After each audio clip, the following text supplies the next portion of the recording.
और अब एक ऐसी खबर की ओर आगे बढ़ते हैं जो आपके हमसे सीधे तौर पर जुड़ी हुई है। मैं कहना चाहूंगा, आपकी लिफ्ट यात्रा मंगलमय हो। आप इस बात को मजाक मत समझिए। जब आए दिन लिफ्ट में फंसने की खबरें सामने आने लगें तो मजबूरी में हमें रेल यात्रा और हवाई यात्रा पर जाने वालों की तरह लिफ्ट में यात्रा करने वालों को भी इसी तरह अपनी शुभकामनाएं देनी पड़ेंगी। नोएडा और दिल्ली से सटे दूसरे इलाकों में आए दिन लिफ्ट से जुड़े हादसे बार बार सामने आते हैं। इस बार एक अस्पताल में ऐसी ही घटना सामने आई है। अस्पताल का मैनेजमेंट 2-2 मिनट करता रहा। 16 लोग, जी हाँ, 1-2 नहीं, 16 लोग कम से कम आधे घंटे तक लिफ्ट में फंसे रहे। कोहराम मच गया, टेंशन हो गया। क्या कुछ हुआ, आइए देखते हैं इस रिपोर्ट में।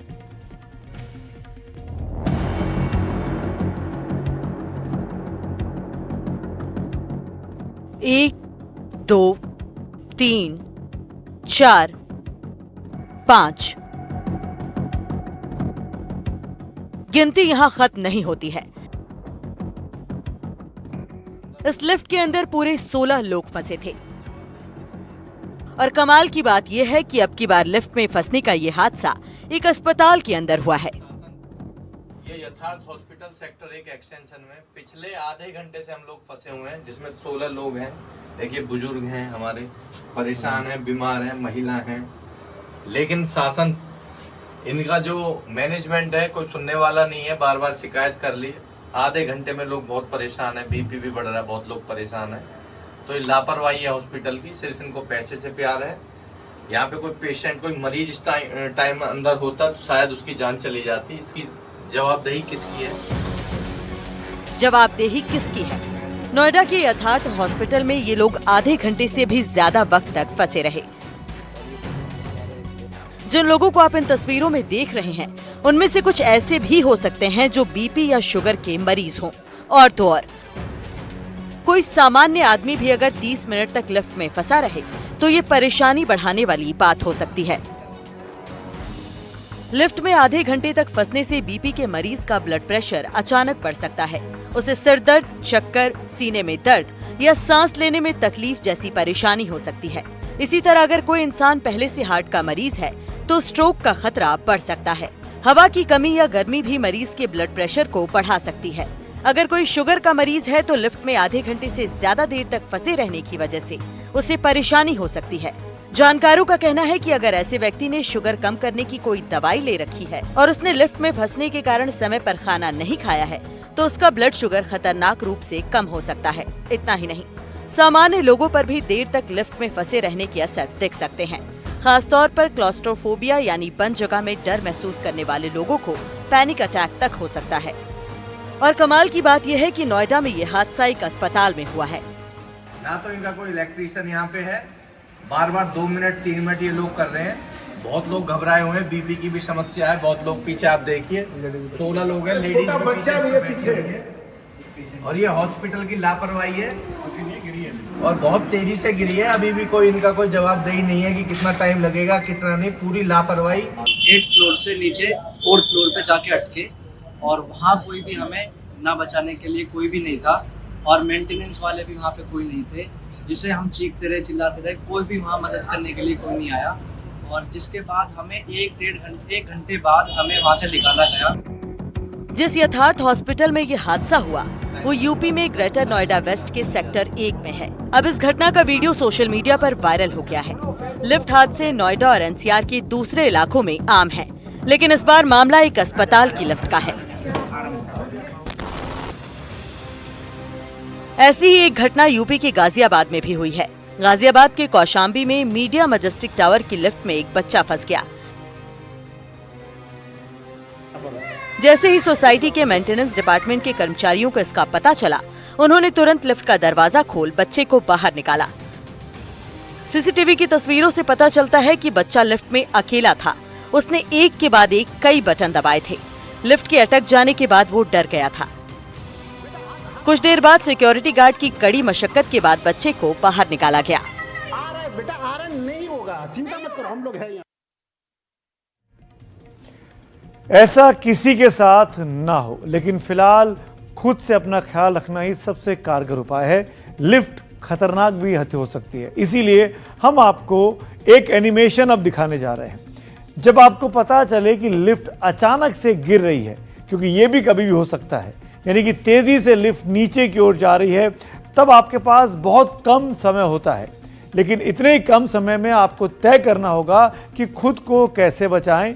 आपको ये एनिमेशन देखिए, इसको समझिए, दूसरों के साथ भी इस एनिमेशन को शेयर कीजिए। पहली बात तो ये कि लिफ्ट में खड़े मत रहिए, और दूसरी और इम्पॉर्टेंट बात ये कि लिफ्ट में बैठिए भी मत। तीसरी बात ये कि लिफ्ट में कूदिए मत, ये मत सोचिए कि आप बच जाएंगे कूदने से। सबसे इंपॉर्टेंट चीज है बचने के लिए कि पीठ के बल लेट जाइए। यह सबसे सही तरीका है। जब लिफ्ट तेजी से नीचे जा रही हो, अपने सर को लिफ्ट के फ्लोर से मत लगाइएगा, सर को लिफ्ट के फ्लोर से ऊपर रखिएगा जब भी आप लिफ्ट में लेटें। अगर आप लिफ्ट में कई लोग, ज़्यादा लोग हैं, तो जितने लोग लेट सकते हैं, जितने लोग एक दूसरे के ऊपर लेट सकते हैं, वैसे लेट कर अपने आप को कम से कम चोट लगने से आप उसके लिए तैयार कर सकते हैं। क्योंकि अगर आप खड़े रहेंगे तो चोट लग सकती है, बैठेंगे उकड़ू तो गिर जाएंगे, चोट लग सकती है, कूदते रहेंगे तो और चोट लग सकती है। एकमात्र सबसे सुरक्षित तरीका है कि लिफ्ट में लेट जाया जाए, लेकिन सर को ऊपर रखा जाए फ्लोर से।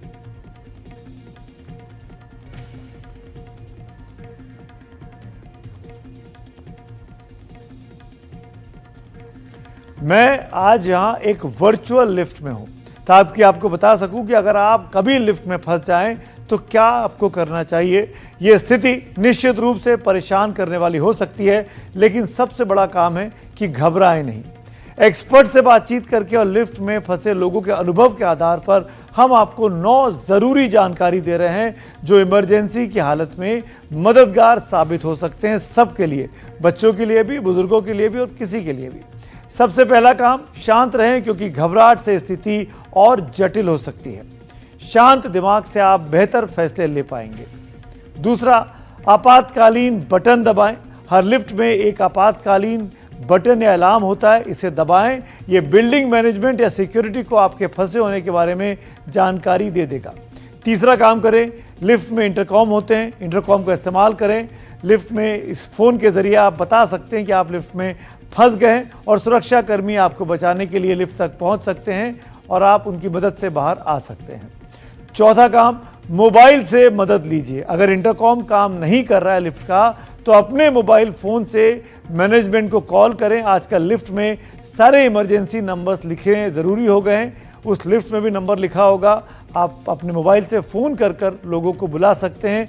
कोई जवाब अगर ना दे तो आप पुलिस को या फायर डिपार्टमेंट को भी इमरजेंसी फ़ोन कर सकते हैं। ग्रेटर नोएडा के केस में लोगों ने सोशल मीडिया पर वीडियो डाला, ये भी कारगर साबित हुआ। पांचवा काम करें, दरवाजे खोलने की कोशिश बिल्कुल ना करें। ध्यान दें, कभी भी लिफ्ट के दरवाजे ज़बरदस्ती खोलने की कोशिश नहीं करनी चाहिए। यह खतरनाक हो सकता है और आपकी सुरक्षा को जोखिम में डाल सकता है। छठा काम, वेंटिलेशन का ध्यान रखें। ज़्यादातर लिफ्ट में वेंटिलेशन सिस्टम होता है। डॉक्टरों का कहना है कि अगर गर्मी लगे तो कम हिले डुलें ताकि ऑक्सीजन का उपयोग कम से कम हो और आप शांत रहकर अपनी मदद कर सकते हैं और अपने मददगार का इंतज़ार कर सकते हैं। पैनिक करने से, घबराने से काम खराब हो सकता है। सातवां काम करें, परिवार या दोस्तों को सूचित करें। मोबाइल फ़ोन से अपने परिवार या दोस्तों को घटना की जानकारी दें ताकि वो आपकी मदद कर सकें। आठवां काम, ध्यान अपना भटकाएं, तनाव कम करें। मदद के इंतजार के दौरान तनाव कम करने के लिए अपने दिमाग को व्यस्त रखें, सकारात्मक बातें सोचें, कुछ ऐसी चीज़ों का ख्याल करें जिससे चेहरे पर मुस्कुराहट रहे और मन शांत रहे। नौवां, इस्तेमाल से पहले जांच लें कि हालांकि ऐसा हमेशा संभव नहीं है, लेकिन लिफ्ट के इस्तेमाल से पहले सुनिश्चित कर लें कि उसमें आपातकालीन सुविधाएं काम कर रही हैं या नहीं काम कर रही हैं। ये बहुत इम्पॉर्टेंट है, लेकिन ये हर जगह कर पाना संभव भी नहीं होता है। तो ये 9 काम अगर आप करेंगे तो आप लिफ्ट में फंसने पर भी सुरक्षित बाहर आ सकते हैं। सिर्फ शांत रहना है, धैर्य बनाकर रखना है। लिफ्ट हादसे की गंभीरता को ध्यान में रखते हुए उत्तर प्रदेश की सरकार ने लिफ्ट एक्ट 2024 को लागू किया था। आपको याद होगा, इस एक्ट के तहत लिफ्ट लगाने वाली कंपनी का रजिस्ट्रेशन अनिवार्य है। कानून ये भी कहता है कि लिफ्ट हादसा होने पर बिल्डिंग के मालिक को 24 घंटे के भीतर डीएम या संबंधित अथॉरिटी को इसकी जानकारी देनी होगी। इस पर विस्तार से जानकारी दे रहे हैं हमारे सहयोगी लखनऊ से रणवीर। लिफ्ट खराब होना और लिफ्ट से जुड़े हादसे होना ये उत्तर प्रदेश में सामान्य बात हो गई थी, क्योंकि उत्तर प्रदेश अब वो राज्य है जहां पर बहुत बड़ी बड़ी इमारतें दिखाई देती हैं। और ये जो हादसे हैं, इन हादसों को देखते हुए राज्य सरकार ने एक लिफ्ट एक्ट बनाया। 26 फरवरी 2024 को ये लिफ्ट एक्ट लागू हुआ और उत्तर प्रदेश देश का 11वां राज्य था जिसने लिफ्ट से जुड़ा ये कानून बनाया। अब अगर बात करें इस कानून के तहत बनाए गए नियमों को, तो लोगों की सुरक्षा के लिहाज से कई ऐसे निर्देश ये लिफ्ट एक्ट में दिए गए हैं जिससे कि लिफ्ट सुरक्षित हो सके। जैसे मैं जिस लिफ्ट में खड़ा हूँ, ये एक बहुत पुरानी लिफ्ट है और अगर यहाँ नियमों की हम बात करें तो नियम ये कहता है कि इस लिफ्ट के अंदर एक फ़ोन होना चाहिए, लेकिन आप देखिए कि यहाँ पर कोई फ़ोन पूरी लिफ्ट में नहीं दिखाई दे रहा है। यानी कि अगर हमको लिफ्ट ऑपरेटर से बात करनी हो तो यहाँ पर बात करने का कोई सुविधा यहाँ पे नहीं दी गई है। सिर्फ एक स्टॉप बटन यहाँ पर इमरजेंसी के लिए दिया गया है और एक इमरजेंसी का बटन है जिसको दबाएंगे तो शायद इसमें इमरजेंसी का की आवाज़ जो आती है बेल की, वो आवाज़ आएगी। दूसरा नियम ये कहता है कि इसमें ऑटोमेटिक रेस्क्यू मशीन लगानी ज़रूरी है, लेकिन ये चूँकि पुरानी लिफ्ट है तो इसमें वो भी दिखाई नहीं दे रहा है। एक और नियम है जिसमें ये लिफ्ट में ऑपरेटर का नाम और नंबर मोटे अक्षरों में लिख के दिखाना होगा, लेकिन आप देखिए कि यहाँ एक सेफ्टी से जुड़ा एक यहाँ स्टिकर लगा हुआ है जिसमें टोल फ्री नंबर, जो कंपनी है जिसने ये लिफ्ट लगाई है उसका टोल फ्री नंबर दिया है, लेकिन किसी भी ऑपरेटर का यहाँ पर नाम या नंबर नहीं दिया गया है। अब अगर चौथे नियम की बात करें तो सीसीटीवी लगाने की बात है। एक सीसीटीवी यहाँ ज़रूर लगा दिखाई दे रहा है। साथ ही इन केस अगर ये लिफ्ट ख़राब हो जाती है तो लिफ्ट में पर्याप्त रोशनी हो, ये भी कहा गया है, तो यहाँ लाइट भी लगी हुई दिखाई दे रही है। इसके अलावा इस लिफ्ट को लेकर के नियम ये कहता है कि जब भी लिफ्ट लगानी होगी तो जो बिल्डर होगा या कोई व्यक्ति जिसको भी लिफ्ट लगानी है वो लोकल अथॉरिटीज़ में जाएगा, परमिशन लेगा और उस परमिशन के आधार पे लिफ्ट लगाने की जब उसको परमिशन मिलेगी तब वो लगाएगा। साथ ही एनुअल मेंटेनेंस को लेकर के भी एक नियम है कि हर साल इसको मेंटेन करने के लिए एक नियम बनाया जाएगा और मॉक ड्रिल भी कराई जाएगी कि अगर लिफ्ट ख़राब हो जाए या लिफ्ट से जुड़ा कोई हादसा हो जाए तो उस कंडीशन में मॉक ड्रिल करके कैसे लोगों को बचाया जा सकता है ये भी किया जाए। यानी कि लिफ्ट लगाना हो या लिफ्ट में रेनोवेशन करना हो, दोनों ही परिस्थितियों में जो अथॉरिटीज़ हैं, चाहे वो बिल्डर हो, RWA हो, एसोसिएशन ऑफ अलॉटीज़ हो या कोई इंडिविजुअल हो, जो भी लिफ्ट लगाएगा, जो भी संस्थान लिफ्ट लगाएगी उसे परमिशन लेनी होगी। और अगर लिफ्ट से जुड़ा कोई हादसा होता है तो जिलाधिकारी समेत जितनी भी अथॉरिटीज़ हैं उन अथॉरिटीज़ को 24 घंटे के भीतर उन्हें बताना होगा कि लिफ्ट में इस तरह की घटना हुई है। ये नियम तो बन गया और इस नियम को बने 1.25 साल हो भी गए, लेकिन अभी भी स्थिति क्या है इस लिफ्ट को देख करके आप समझ सकते हैं, क्योंकि यहाँ पर एक बेहद पुरानी लिफ्ट है जिस लिफ्ट में आप देखिए कि जो दरवाजे हैं उसमें भी खैर क्रैक्स हैं।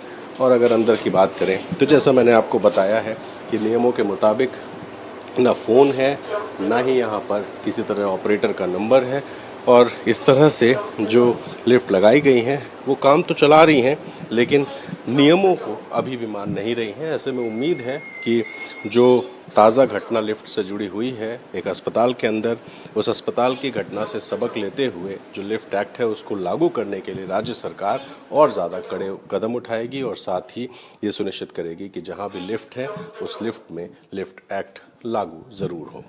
लखनऊ से कैमरा पर्सन वीरेंद्र सैनी के साथ रणवीर, NDTV इंडिया।